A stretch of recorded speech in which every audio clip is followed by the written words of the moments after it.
100多年的历史显示，共产红潮所到之处，伴随着战乱、饥荒、屠杀和恐怖。共产运动重创了人类几千年的文明，造成了1亿人的非正常死亡，更多人遭受肉体、精神的苦难。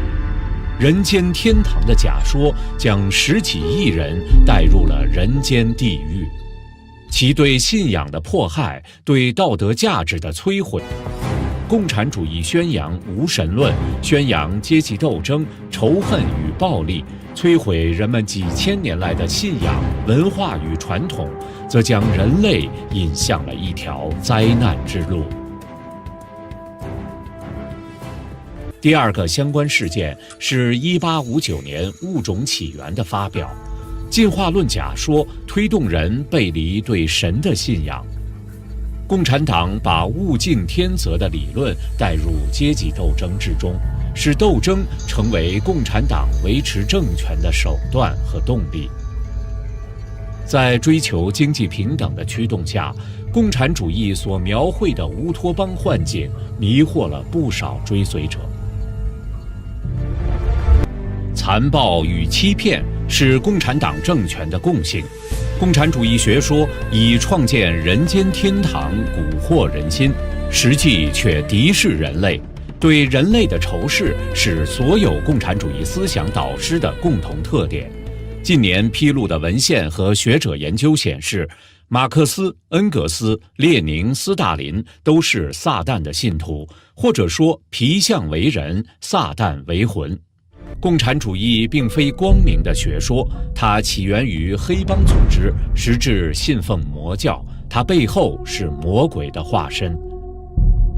据美国国会图书馆馆长、著名历史学家詹姆斯·毕灵顿等学者的系统研究，共产党起源于18世纪德国巴伐利亚的光照帮。光照帮帮主亚当·魏萨普是个魔教信徒，信奉撒旦路西法。正义者同盟便是光照帮渗透和控制的一个外围组织。1847年6月，正义者同盟在伦敦召开第一次大会，宣布改名为共产主义者同盟。同年11月，共产主义者同盟委托马克思和恩格斯撰写宣言。次年2月21日，共产党宣言出版，共产运动开始兴起。光照帮的邪教纲领以及为达目的不择手段的教义均被共产党完全继承。例如，共产党宣言宣称，共产党人不屑于隐瞒自己的观点和意图，他们公开宣布，他们的目的只有用暴力推翻全部现存的社会制度才能达到。列宁曾说，我们必须使用所有诡计、阴谋、欺瞒、狡诈、非法手段、隐蔽手段，并掩盖真相。卡尔·马克思早年是基督徒，但是在大学期间加入了由乔安娜·萨斯卡特主持的撒旦教会，成为魔教的一员。马克思在给父亲的一封信里写道：一层外壳脱落了，我的众圣之圣已被迫离开，新的灵必须来进驻。而马克思的儿子艾德加于1854年3月21日写给他的信中，开头一句竟然是“我亲爱的魔鬼”。此外，马克思在诗作和所创作的剧本中几次写下渴望向上帝复仇，并多次流露出对世界的仇恨。如同马克思、恩格斯信奉撒旦教一样，青年时的列宁也是如此。列宁的亲密朋友兼同事托洛斯基在其写的《青年列宁》一书中提到，列宁16岁时曾从镜上扯下十字架向他吐口水，并将他踩在脚下，这是撒旦教中常见的一种仪式。斯大林15岁时开始信仰马克思主义，背弃神，走向撒旦。日后当斯大林以革命者的身份进行写作时，他用的第一个笔名是恶魔，另一个笔名则是恶魔般的。1912年，斯大林成为其新的笔名，意思是铁人。就连列宁都说，斯大林是党内最冷酷无情之人。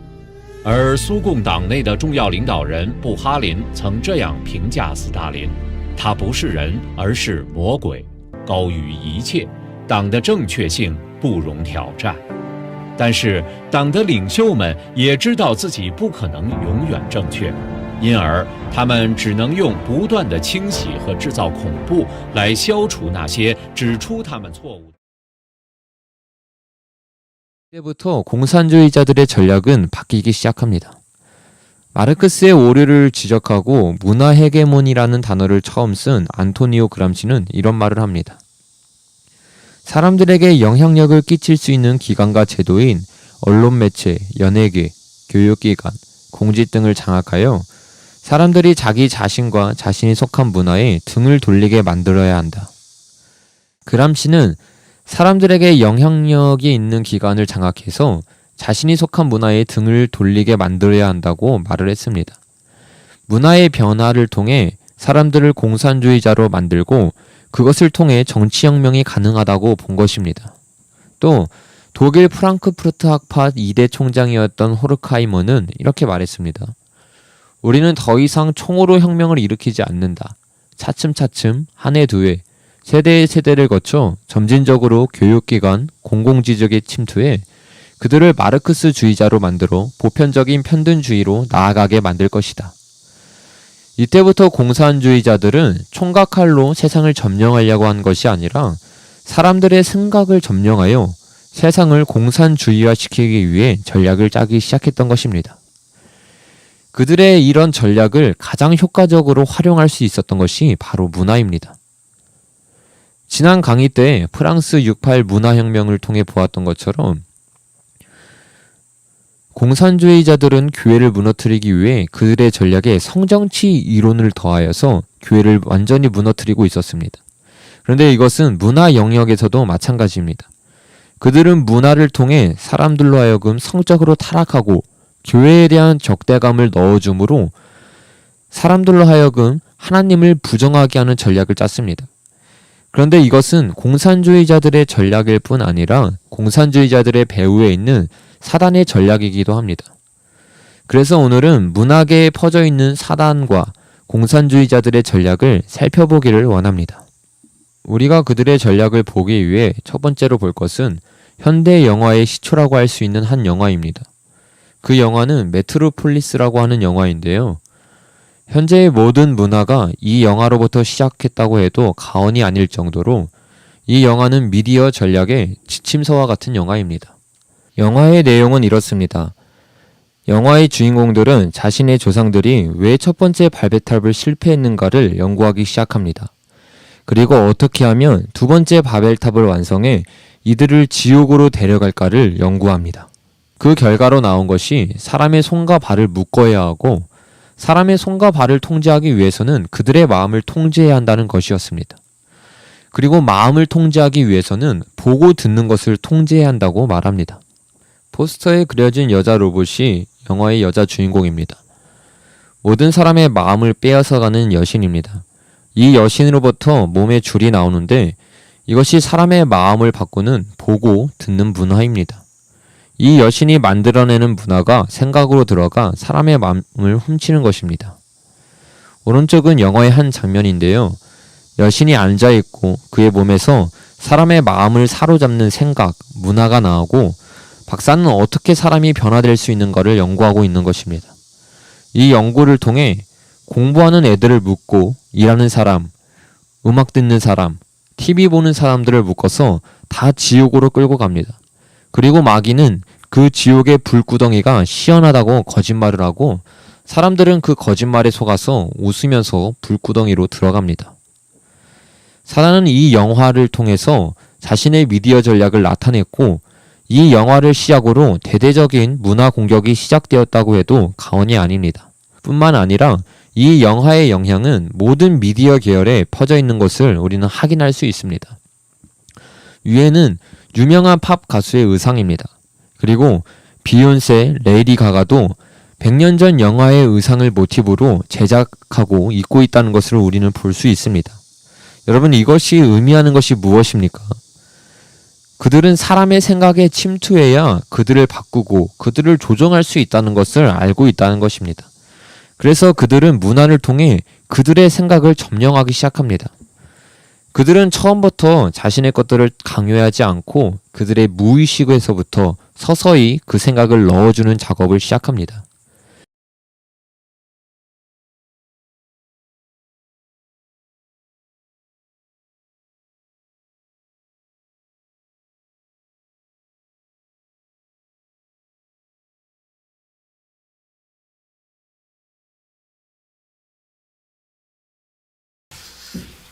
민수기 오늘 14장 27절부터 33절까지 말씀을 같이 나누었습니다.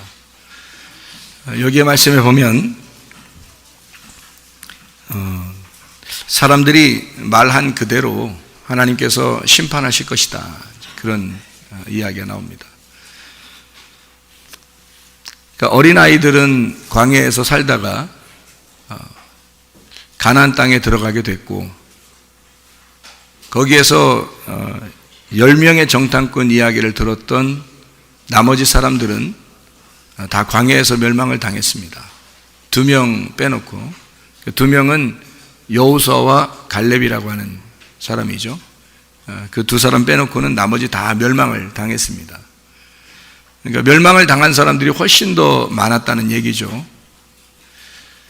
그러면은 지금 우리가 이 말씀들이 성경에 있는 10명의 정탐꾼하고 2명의 정탐꾼이 가나안 땅을 보고 와서 보고를 했거든요. 말을 전했단 말이에요. 그러니까 둘 다 말을 전했는데 10명의 정탐꾼은 10 말씀을 의미하는 얘기고 2명의 정탐꾼은 2 말씀을 얘기하는 말이에요. 그러니까 10 말씀이 2 말씀으로 설명이 되어져야 된다, 이런 이야기입니다. 그러니까 10명의 정탐꾼도 2명의 정탐꾼의 이야기를 들었어야 된다는 얘기예요. 그래야 그들도 가나안 땅에 들어갈 수가 있었는데 10명의 정탐꾼은 불행하게도 2명의 정탐꾼의 이야기를 듣지 않았습니다. 자기들의 생각이 옳다고 생각했죠. 그래서 가나안 땅에는 칼이 있다라고 그들은 원망을 하게 됩니다. 모든 사람들은 다 그렇게 말씀을 듣게 됐어요. 그래서 사실 광야에서 다 멸망을 받았고, 2명의 정탐꾼은 우리 가나안 땅에 들어가자, 거기에는 우리의 먹이가 있다, 우리의 밥이 있다, 그렇게 얘기했어요. 그랬더니 아무도 안 듣는 거예요. 그래서 원망했던 그 사람들의 이야기를 하나님이 다 접수하시고, 너희들이 말한 그대로 그러면 너희에게 이루어지게 될 것이다. 너희들이 칼이 있다고 그랬으니까 광야에서 멸망받도록 해주마, 하나님의 말씀입니다. 그러니까 너희들이 생각한 대로, 너희가 말한 대로 그대로 이루어지게 해줄게, 그런 말씀이거든요. 우리가 입을 사용하려면 복된 말들을 하셔야 됩니다, 여러분. 그러니까 입으로 저주된 말, 사망의 말 하면 그대로 이루어져요. 말 한 번 하더라도 말이에요, 복된 말을 하셔야 됩니다. 좋은 말을 하셔야 된단 말이에요. 남편과 아내가 어떻게 말해야 돼요? 한마디 하더라도 좋은 말 하셔야 돼. 부모와 자녀가 뭐 한마디 하더라도 어떻게 말해야 돼요? 좋은 말 해야 돼요. 근데 사망에 저주된 말 하는 사람들이 있단 말이에요. 꼭 말을 할 때 칼 같은 말을 하는 사람들이 있단 말이에요. 밥처럼 얘기하는 사람이 있고, 그러니까 밥처럼 얘기하라는 얘기예요. 성경은 밥처럼 얘기해달라. 똑같은 얘기도 칼처럼 얘기하지 말고 밥처럼 얘기해줘라. 밥을 얘기하고 빵을 얘기해주면 먹고서 양육을 받을 거 아니에요. 점점 자라날 거 아니겠습니까? 그런데 칼을 주면 심판하는 거죠. 죽여버리는 거란 말이에요. 그러니까 10 말씀을 가진 자들, 성경이라고 하는 건요, 어떻게 보면 칼에 대한 이야기입니다. 칼요. 칼이 몇 종류가 있어요? 칼이. 성경에 나와 있는 칼의 종류가 몇 개예요? 2개 종류로 있습니다. 2날 가진 칼이라고 되어 있거든요. 히브리서 4장 12절에 2날 가진 칼이라고 되어 있어요. 이 2날 가진 칼이 한쪽에는 전쟁하는 칼이고 한쪽에는 요리하는 칼이란 말이에요. 그래서 말씀이 다 두 개로 이루어졌다. 하나는 우리를 심판하는 말씀이고 하나는 우리를 구원하는 말씀이다. 성경의 한쪽은 우리를 죽이는 말씀이고 한쪽은 우리를 부활시키는 말씀이다. 이렇게 두 개로 나누어져 있다는 것을 알려주는 말씀이에요. 그게 두 개의 날을 가진 칼이다. 하나의 칼인데 날이 두 개가 있다는 얘기예요. 그렇게. 그러니까 두 개의 날을 가진 하나의 칼을 그 칼로 보면은 죽음과 부활을 같이 볼 수가 있는 거죠. 이거를 빵으로, 밥으로 보면은 요리하는 것으로 보니까 먹는 것이 되는 거죠. 그죠? 그래서 두 개로 볼 거냐, 너희가 이 두 개가 또 하나로 볼 거냐. 여호수아와 갈렙은 두 명이지만 그 둘은 한 마음을 가진 사람들이에요. 하나님의 마음을 가진 사람이란 말이에요. 하나님의 마음을 보면 애굽에서 이스라엘 백성들을 탈출시켜서 광야에 데리고 나왔으면 가나안 땅에 들어가서 너희가 잘 살게 해줄게 라고 하는 게 하나님의 마음이었단 말이에요. 그런데 광야에서 하나님을 못 믿는 거예요. 하나님 그런 하나님임을 안 믿는 거예요. 하나님이 그렇게 해주실 거라고 안 믿는 거예요. 그래서 우리를 여기까지 데리고 나와서 광야에 데리고 나와서 가나안 땅에 들어가기 위해서 우리를 죽이려고 준비시켜 놨냐, 칼을 준비시켜 놨냐, 이렇게 얘기하는 거예요. 하나님 입장에서 얼마나 당황스럽겠습니까? 하나님은 이 사람들을 잘 살게 해주려고 나오게 했는데, 아니 세상에 하나님을 어떻게 생각하냐면 우리한테 이런 거 좋은 걸 주려고 하는 하나님이 아닌가 봐, 우리를 죽이려고 하는 하나님인가 봐 라고 생각을 한 거예요. 그러니까 완전 반대로 생각한 거죠. 그러니까 여호수아와 갈렙이 거기에 마음에 아주 답답한 마음을 가지고 옷을 찢습니다. 그리고 속에 있는 가슴을 드러내요. 하나님의 가슴을 좀 알으란 얘기입니다. 하나님의 가슴에는 하나님의 사랑이 있으니까 너희들 하나님의 사랑을 몰라서 그래. 저 속에 가게 되면 저들은 무섭게 보이는 게 아니라 우리의 밥이야. 밥덩어리가 좀 큰 거야. 이렇게 이야기를 한 거예요. 전혀 반대 얘기를 한 거죠. 10명의 정탐꾼은 칼의 이야기를 했고 2명의 정탐꾼은 밥의 이야기를 했으니까 칼이 곧 밥인 거죠. 이 사람들한테는. 근데 그 사람들한테는 칼과 밥이 전혀 다르게 보이는 거예요.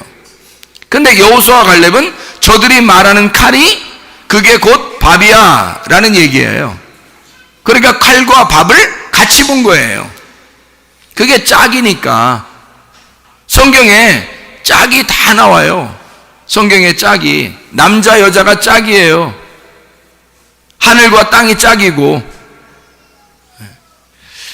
육체와 영혼이 짝입니다.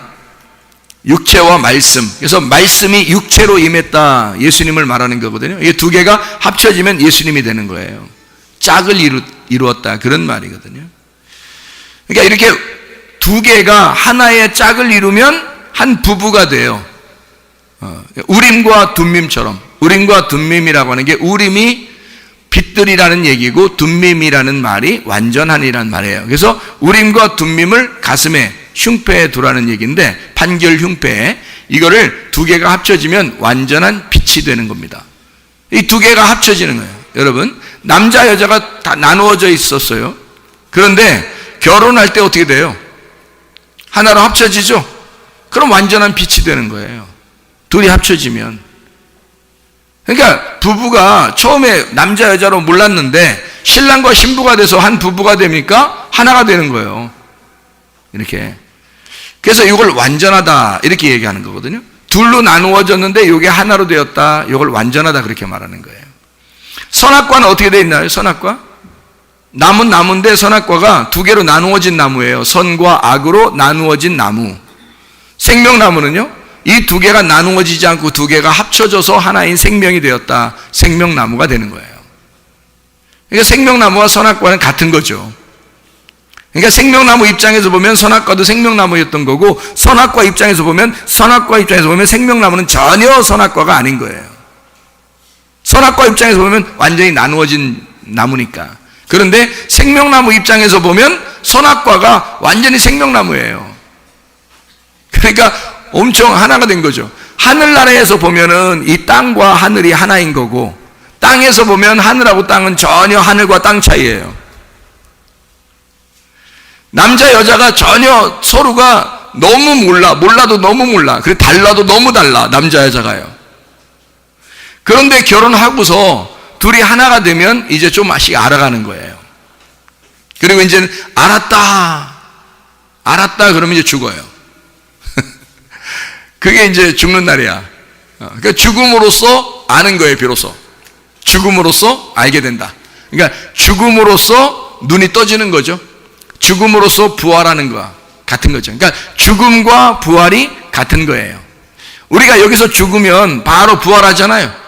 그죠? 우리가 죽으면 바로 영혼이 부활하잖아요. 그러니까 이게 죽음이 곧 부활인 거예요. 그러니까 부활의 나라에서 볼 때는 죽음이라고 하는 게 너 부활하러 오는구나 이렇게 보는 거고, 부활의 나라에서는 이쪽 죽음의 나라에서 볼 때는 너 죽으러 가는구나 이렇게 보는 거고요.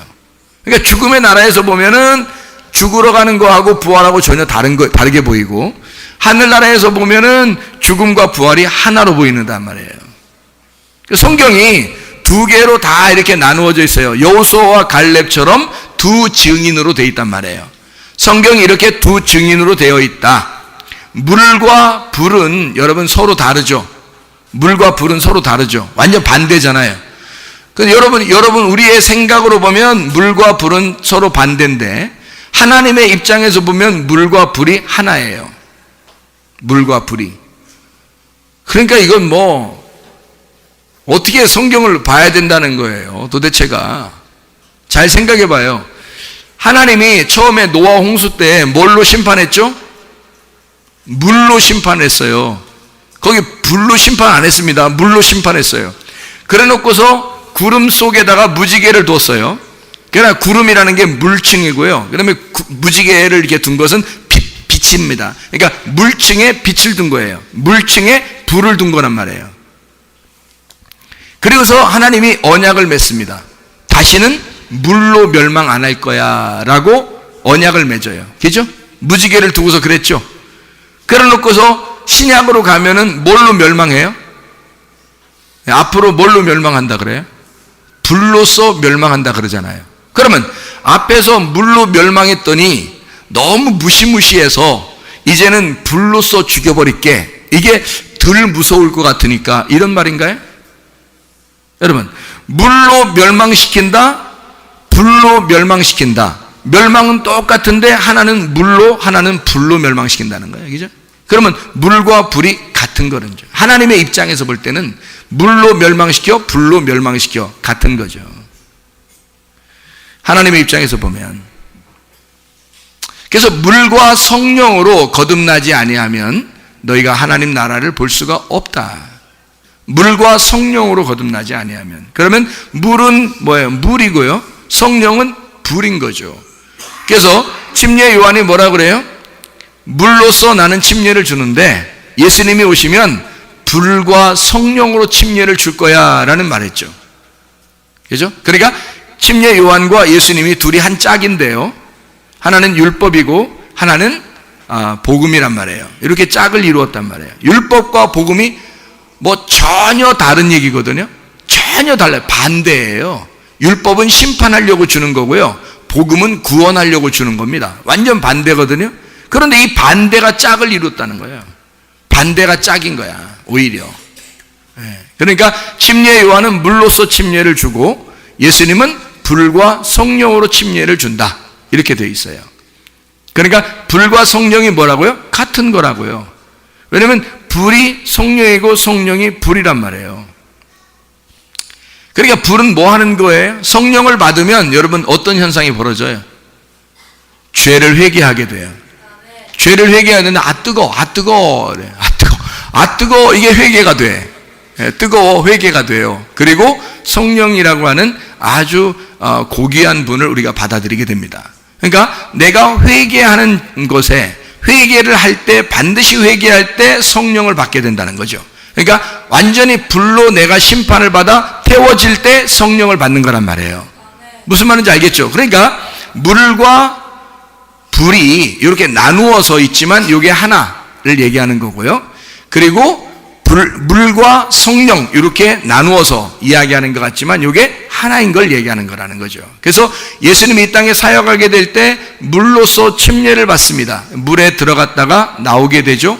그때 하나님 아버지가 하늘을 찢고 나와서 얘기를 해요. 이는 내 사랑하는 아들이요 내 기뻐하는 자라고 이렇게 얘기를 합니다. 성령이 비둘기처럼 내려서 얘기를 하는 거죠. 예수님의 그 죽음과 부활이 있는 곳에 하나님의 음성이 내려오는 거죠. 하나님이 함께 하신다 그 말입니다. 자, 성경은 그러니까 다 뭘로 되어 있다고요? 성경은 둘로 되어 있다. 둘로 되어 있는 거를 여러분이 아셔야 된다는 거죠. 그거를 모르면 성경이 이해가 안 되고, 이해가 안 되니까 세상 돌아가는 게 이해가 안 되는 거예요. 여러분, 세상 돌아가는 건 다 이 안에 있소이다. 누가 그랬다? 내 손 안에 있소이다 그러잖아요. 누가 그랬다는데? 내 손 안에 있소이다 그러잖아요. 이 안에 다 있소이다. 이 세상 돌아가는 건 다 이 안에 있소이다 이 말이에요.